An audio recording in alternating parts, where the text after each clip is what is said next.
Thanks, Michelle.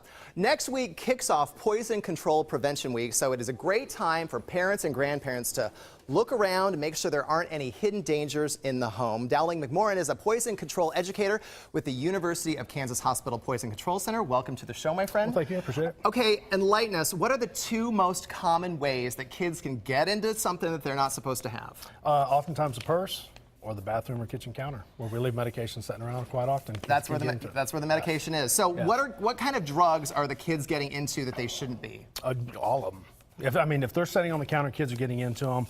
Things that we see more commonly happening is they get into more of your aspirin type medications, analgesics, Tylenol, ibuprofen, those kind of medications. Those are the leading ones, but if there's a medication out there, they're going to get into it.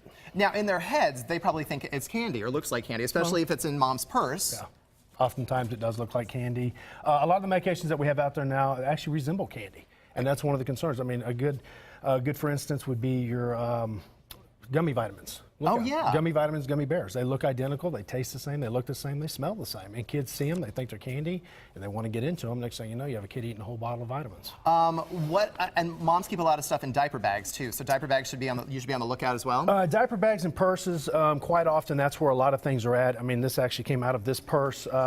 And I've seen quite a few times when, a baby comes into the world, mom has a diaper bag, she doesn't want to carry two bags. So we take the purse, we open it up, dump it into the diaper bag, so everything is in one easy to carry bag.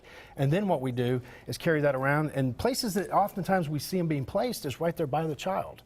I've seen purses actually when you're walking through a store, they'll set it in right next to the kid where they're sitting, and mom's doing something or dad, and next thing you know, the kid's digging through there because they're bored. Tell me a little bit about some of the things you brought. This thing that you told me about, the Visine, that was kind of scary. Visine, actually, it takes about 3 to 5 drops of Visine, and a small child could possibly put them in a coma.